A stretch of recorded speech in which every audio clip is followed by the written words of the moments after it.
บายดีทุกคนตอนนี้ก็อยู่กับซองของสาวเงินคือเก่าเนาะอันมื้อนี้สิพาไป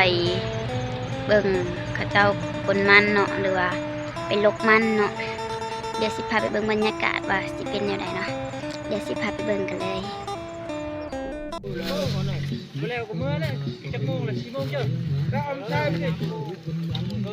แล้วไปใจปัดกำนางว่ำเลยดอกแล้วเนี่ยมันบ้านแพ้วงแล้วไงแล้ว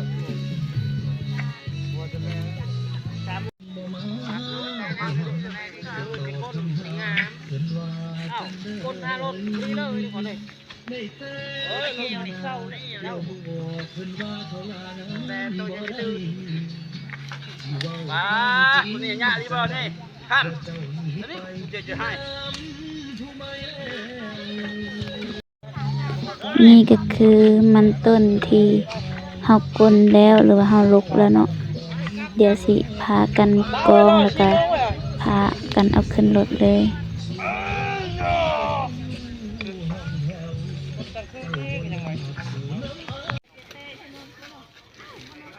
Priat nih, macam je muka pun mana bang? Alah, pera, macam apa? Melah tu pera macam apa? Wah. เป็นเจ้ากันเลยอ่ะแยกไปฟัง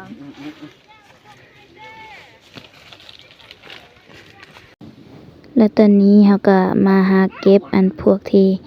ก้นขึ้นบ่หมดเนาะเฮาก็สิมาเก็บใส่กระเป๋าเอาเพราะว่า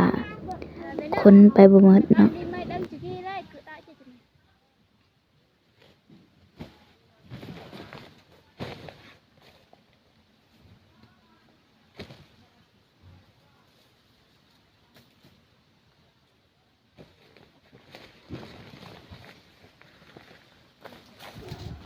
เฮาก็เก็บไปเรื่อยๆเนาะอันเก็บจนทั่วสวนน่ะเลย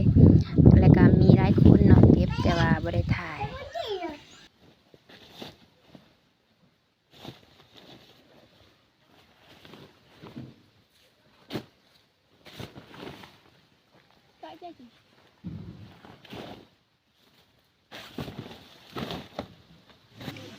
มาkerja macam ni, hei raja.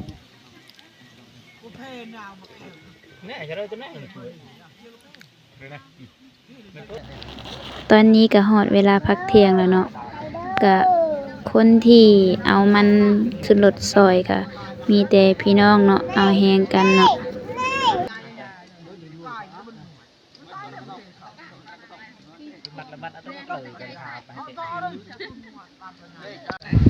หลังจากกินข้าวแล้วก็สิพากันมาหุ่มกันกินสมเนาะหลายคนก็สิแซ่บแน่น้อยหนึง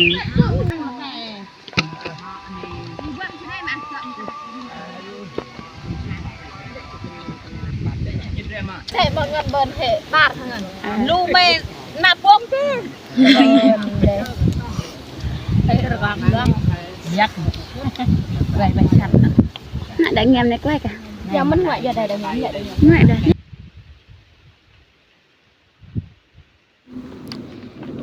นี่ก็คือมันที่ยังบ่ทันเอาขึ้นรถเนาะเดี๋ยวสิพากันมาเบิ่งบรรยากาศตอนเอาขึ้นรถกันเลยมันก็คือหัวใหญ่อยู่เนาะแต่ราคาคือตกแฮง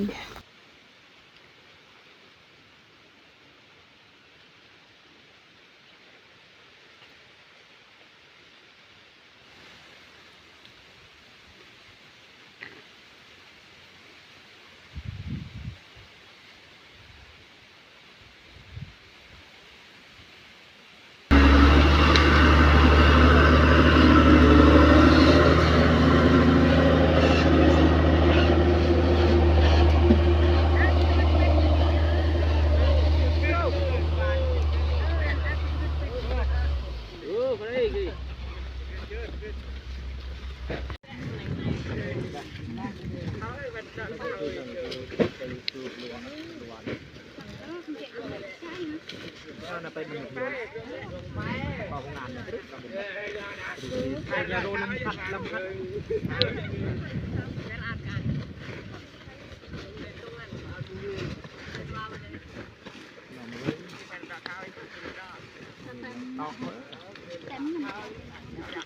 ่าง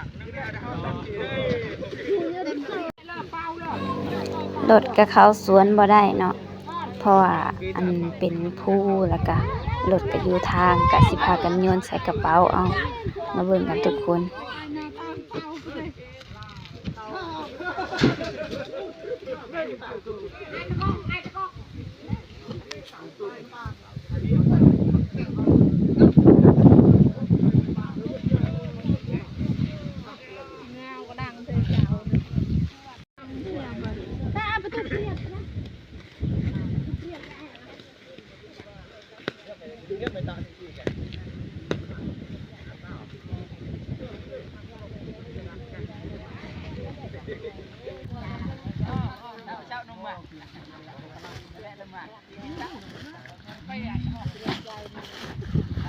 มือเดียว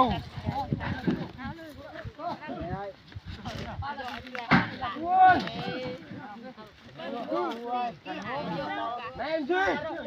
มึงมาดูเวทกลัดเลย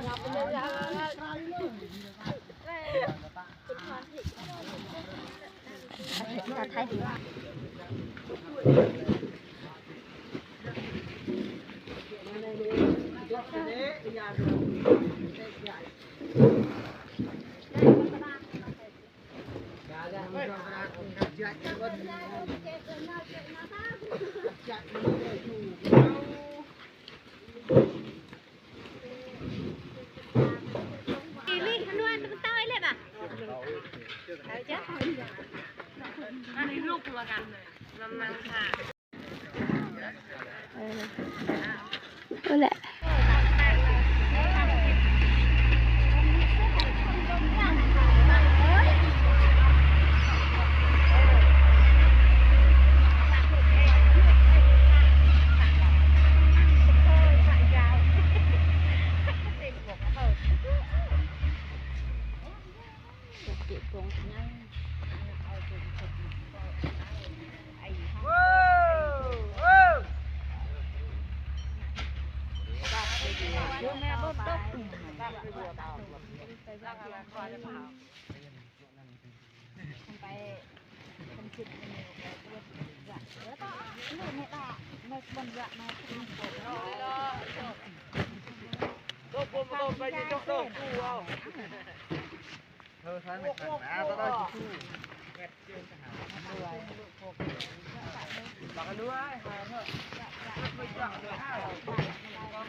และหลังจากที่เฮาเอามันต้นขึ้นรถเป็นที่เรียบร้อยแล้วเนาะ